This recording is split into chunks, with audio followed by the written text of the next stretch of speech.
My name is Usha. I am one of 2.5 million people in the United States living with obsessive compulsive disorder, better known as OCD. This is my nightly routine. 15 milligrams of Lexapro and enough water to get it down. I am one of the lucky ones.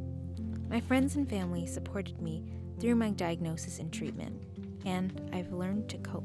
But far too many people who struggle with mental health issues live in shame and fail to get the support they need. It can cost them their life. This problem is more severe in certain parts of the world.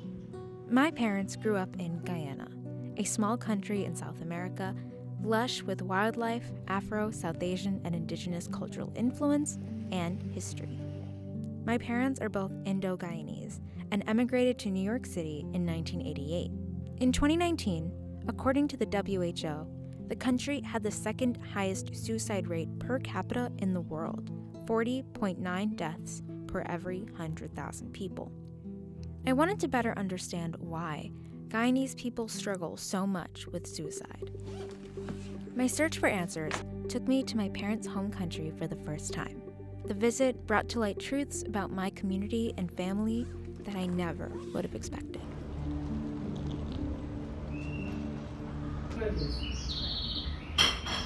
My mom and her sisters haven't seen each other in years. It would have been longer if I hadn't brought them together for this project. They knew I had questions about their brother, my Uncle Pradeep, who died by suicide when I was only 2 years old, and I couldn't have imagined the conversation would go quite like this.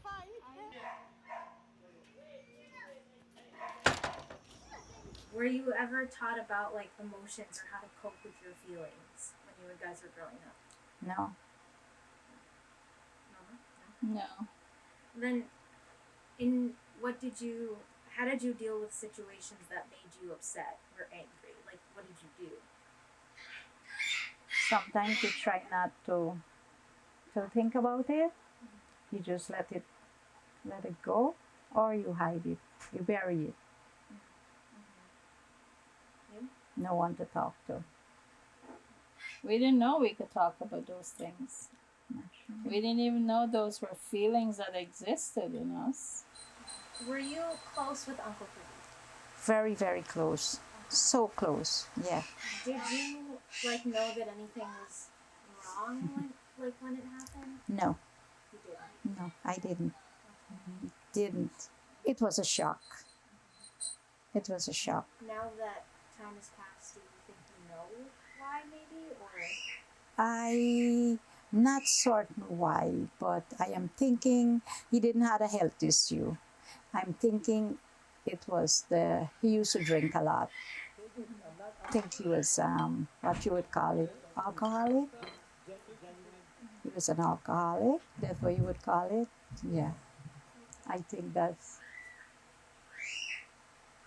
would have been it, because I think when you drink, you don't think straight, and probably he had some kind of issue we don't know about.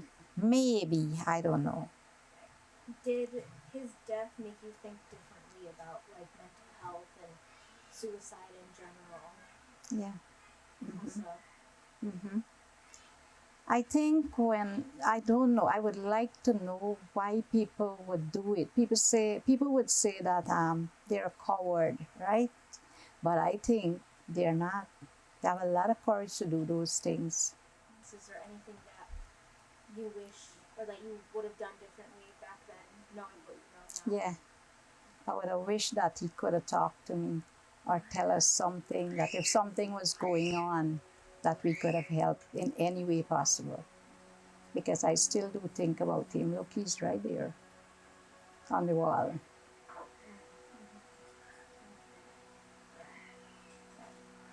Did you know about any family history of mental health challenges or of suicide? Either of you? You first. No family history is suicide. Not I can think of. So Uncle Pradeep was, as far as we know, the only one. As far as we know, yeah. Yeah. The mics were off, the conversation was flowing, when I heard my Auntie Gita's words. all the time. Sometime the other day or so. I do it 2 times. You Times, tried to commit yes. suicide twice? So, Oh, that one I see know my about. wrist and sleeping And tablets. somebody Well, why find you you. trying to Who do it? found you? But why are you trying to do it? Who found you? Hamid. No, Who? the girl next door. Auntie Gita attempted suicide twice, and neither me or my mom had any idea. It was paralyzing news. Even more so was learning that my grandmother, their mom, experienced the same. She stabbed herself with a scissors to she breast. She drank spray brigan in a cup and drink it. So I think this thing probably the things run through your genes or whatever. Or So do you know why she tried to do that? Do you know why yeah, she... because Daddy used to be chili.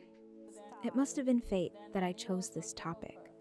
How else would my aunt have felt the weight of the truth lifted off her shoulder? Take your glasses off, the circles are in your Yeah, eye. well, I tried twice. Mm-hmm. Do you want to say why, or like what was driving I you? think I was depressed. Uh-huh. I think I was depressed. How long ago was this? Was this after a baby? Ah, no, that was nothing to do with baby. Uh-huh. When was it? That was years, a lot of years back. Can't remember. They were small. Uh-huh. You're glad you made it? Yes. Okay. That's the most You have important a better part. life now. Yeah. Mm-hmm. Were you married? You were married. To Uncle Blue? Uh-huh. No, she needs. Okay. And was that like a good relationship, or was it like No, bad? it was not a good relationship. Okay. Same alcohol, like brothers. Uh-huh. Okay. And do you think that like affected you and what you did and stuff like that? Yeah. Definitely. Okay. All right. Wow. I had like no idea. I didn't know that either. That was something I just learned. I mean, a health issue is different.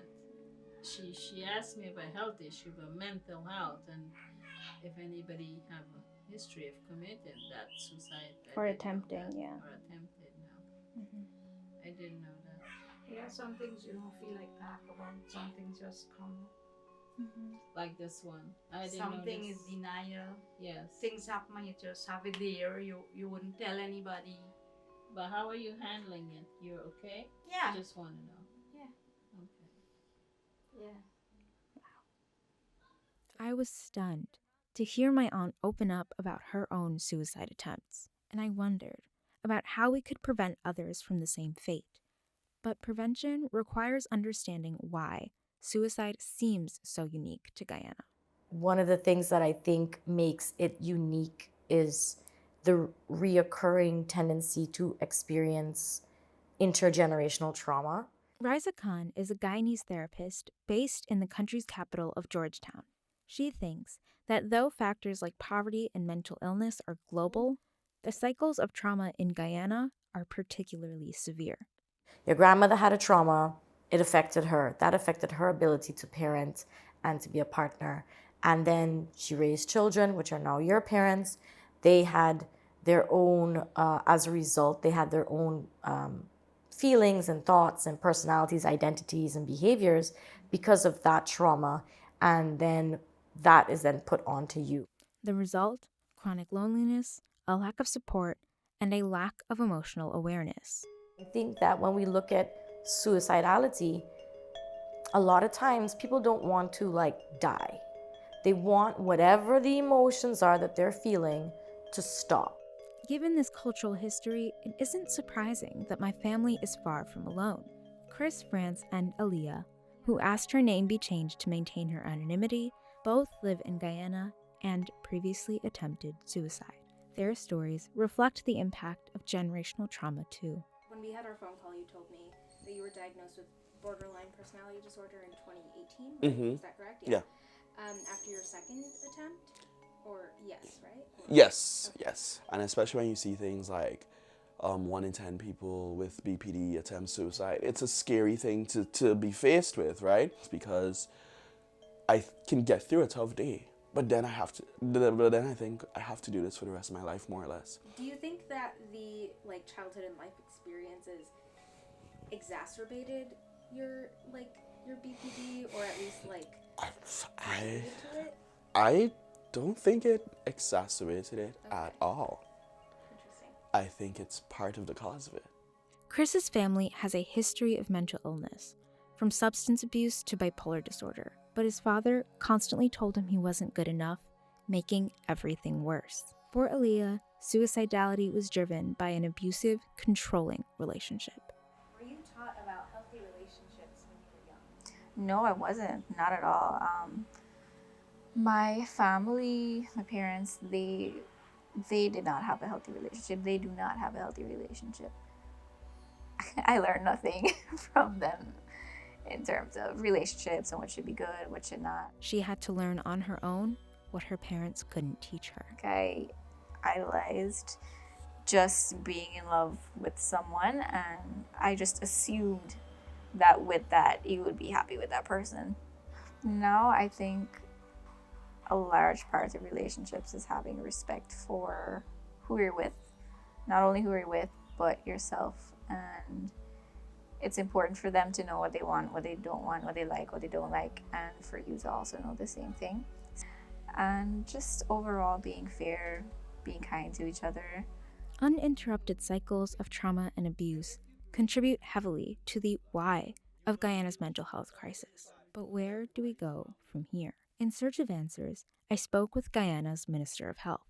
Is there a way, do you think, to reverse that cycle or to intervene in that?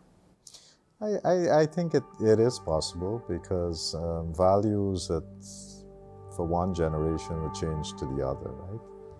And with more education and so forth, things are changing. What we need to do is to identify maybe some of the cultural barriers that people might have and address them.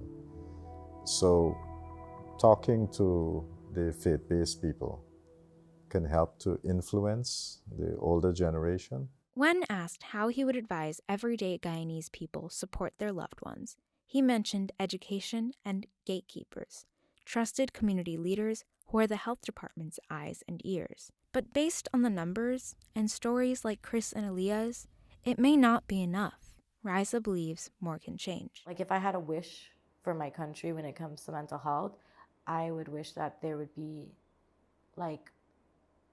20 times more the properly trained, registered licensed psychologists, master's holders, even doctorate holders here. Josie Solomon is an education and outreach officer at Blossom, an organization based in Guyana that promotes child well-being and supports those affected by trauma. She witnessed the pitfalls of the system firsthand. The way in which the system is currently set up is not even conducive to provide effective mental health care. So in 2022, in May, June, I got diagnosed with autism spectrum disorder because I had already been dealing with major depression for a really long time. And in 2020, one day I woke up and I was like, this is not normal depression. Something else is there. So I decided that I was going to go to the hospital to get antidepressants, Georgetown Public Hospital. So first thing, no one knows how to properly give you direction to where the psych ward is. And the person who's giving you directions already has a whole lot of attitude.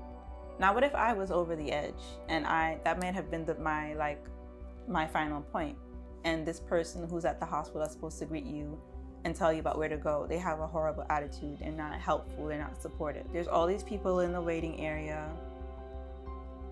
There's already from that moment lack of confidentiality. I'm meeting with the psychologist outside in the waiting room, and I'm almost at the edge of tears because you're telling me that I cannot possibly have autism spectrum disorder because I got a late diagnosis. Cultural dismissal is also reflected in the language we use. It bothers me because I want more and more people to understand what these words they're using mean. Even with depression, people think it's just feeling sad all the time and crying all the time. But that is a major mental health disorder. We make a lot of jokes in Guyana.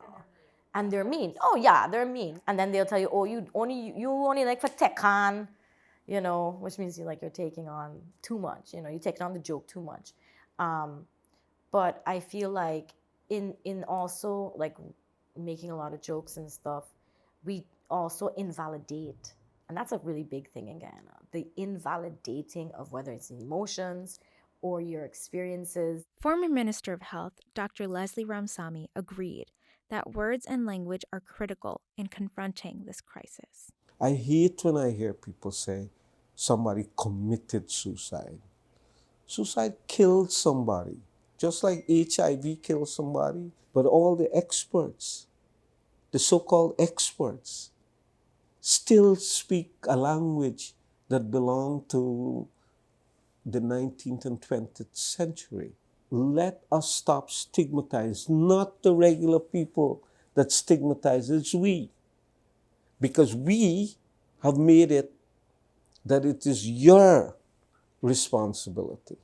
It's our responsibility. Dr. Ramsamy has faith that Guyanese society can address this mental health crisis and provide support to those in need by taking responsibility and changing cultural attitudes.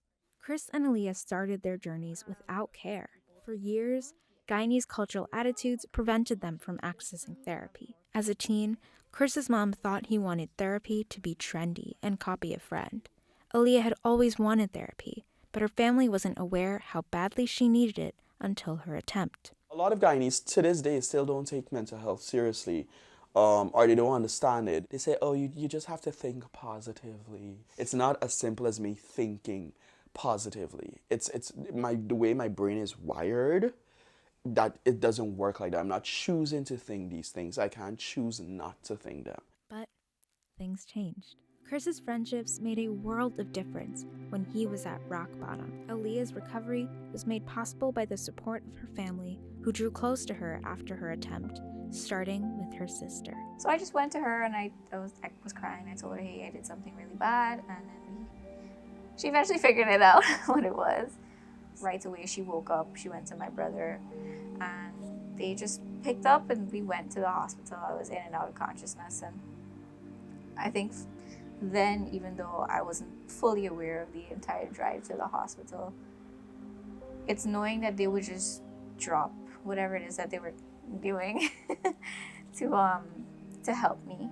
It sucks that you have to go through something like this to realize I should be there, but it made us closer. Chris and Aaliyah show that resources and support are necessary to save lives and end this crisis. It's gonna sound weird, but the days that I spent in the hospital were the best days of my life. I mean, I think that set a pace for my recovery after. It's a weird thing to say, but I just felt like I wasn't alone anymore. There was a 6-month period of my life where, knock on wood, it was the worst period of my life. Like, so many things that could go wrong did. And I said, how am I gonna move past this? It seems like every time something bad happens, something worse happens just after. And I remember it was like a year or so later, and I was breathing, and I looked down, and I was just looking at the movement of my chest, the rise and fall. And I said, wait, my chest is moving, there is air in my lungs. All those things that I thought I couldn't live through. I'm here. I felt alone because I let my mind run wild with negative thoughts. And I forced myself to believe that no one cared and that no one loved me. So I think I would say, hug yourself, be kind to yourself, and make sure that you're giving yourself the best shot, the biggest chance, the fairest chance. Chris and Aaliyah want to see more education systems in place for loved ones to understand mental health and potentially seek help themselves. They also want people to be open-minded, even if it means taking accountability for harmful actions from the past. We should all be doing everything we can to make sure our loved ones can see a different life. If I had succeeded in either of my 2 suicide attempts and there was ghost of Christmas future who would come and show you what your life would be like. And I had seen all the people's lives that I've touched since, I'd be so mad at myself. After the first attempt, my ghost would have probably been like, I'm so sorry that it didn't work. But after my second attempt, my ghost would come back and they would be in tears and they would be sad. They would be sad because they would tell me, you're gonna have a great life. You're gonna find people that you care about. You're gonna love people again. So my life from then to now, it makes me realize that, hey, I'm pretty happy to be here, to be loved and to love. It's a beautiful testament to what our community deserves. With this in mind, I returned to New York, the Queens neighborhood of Little Guyana, where many Guyanese, including my parents, have settled down. They brought their vibrant, lively culture here with them, along with unhealthy attitudes about trauma and mental health. So suicide for Guyanese people has extended beyond borders. Sabrina Singh, a 33-year-old Guyanese Trinidadian American, knows this firsthand. She has a severe form of bipolar depression and has survived 2 suicide attempts. I came from a culture that didn't talk about anything. And when you keep these things inside, it eats at you. So when I was 16 years old and I heard a doctor say that I had bipolar disorder, it like shot at my ego. It shot at my being because I thought, okay, something's wrong with me. I'm inferior. I am defective. I do not know anything. I felt that way because for 16 years, that was my observation. That catastrophizing, we go from 0 to 100 like that. And it took so many years to reparent and recoach that, as that's not real life. There are so many ways that West and East interact to shape the experiences of diasporic Guyanese people. They are not as different as they might seem. I think there can be this narrative, like, people come from the Caribbean to America, like, all this Western culture is really bad and it's messing people up. I would say Western culture is not messing us up any more than Caribbean culture did. Dr. Sarika Prasad is a New York-based Guyanese psychologist and writer. She says, from policy to interpersonal relationships, experiences with trauma and loneliness between America and Guyana are 2 sides of the same coin. In America, especially in New York, people can feel really alienated from each other. You could be living next door to someone your whole life and not know who they are, like not even their name. One thing I love about going back to Guyana is, like, you know everyone around you. And that's a beautiful thing, to feel like I'm connected to these people. I think in the West, there's that particular barrier where even though you have access to therapy here, people feel like just because I'm writing about it on my social media, I'm talking about it. In the Caribbean, people can feel so connected that they think they're talking about it when really they're gossiping about other people. She explained, it's not our fault that our communities use unhealthy coping mechanisms. A lot of things that produce generational trauma, from abuse to alcoholism, are also products of colonialism. The laborer got beat, coped through alcohol, and projected onto his wife, and both had to hide their emotions to survive. I think the way that we face our generational trauma is by noticing the cycles that are not working anymore. So for somebody who is working, you know, as an indentured servant on a rice plantation, yes, when you're going through such a grueling lifestyle, you do have to learn how to numb your emotions down to just get through the day. It was an incredibly violent time for people. And also now in the present day, we don't need to be numbing our emotions anymore. Her comments about how culture can do good and harm reminded me of something Josie had said. Does our culture and our harmful cultural norms justify us not doing or saying anything about what's happening? From losing a life to being unable to ask for help, ignoring harmful norms has real consequences. And I see that just because it's not our fault doesn't make it okay. We have to find new ways to interact. What the research will show us is what helps people most who have been through trauma or who are struggling with mental illness is feeling that they're listened to. Not just writing out their thoughts, not thinking about it in their head, but speaking it aloud and actually feeling they're listened to is what produces you see changes in their brain, like in how their limbic system functions, for example. So yes, there is a place for people with expertise, there's a place for psychologists, for social workers, and also if you can just make sure the people in your life feel comfortable talking to you, it's going to cause a world of difference. That's how we help each other. And it's time for me to begin this process with my mom. Oh, you remember when we went to Guyana and we found out about Auntie Kita and what she said about her suicide attempt? Were you thinking about it for a while afterwards? Yeah, I mean, a little bit. I'm like, how did she go through it? How did all those days and years, how did she make it work? How did she manage? I vaguely remember hearing about it from other family members because I was already living here in the US. Of course, there was a lot of questions. Why would she do that? And all of that. So I never got to the bottom of it. Do you sort of wish that you did something that you had tried to talk to Auntie Kita before? I never thought of it. Our life growing up was strange. We were made to feel they were not important. Sibling relationship is not important. And when did you sort of realize that that's important? I guess after I started having my own children and I realized I don't have any family here of my own. I have cousins, but I don't have a sibling, which I wish I would have, or anybody to talk to. There are good times, there are bad times.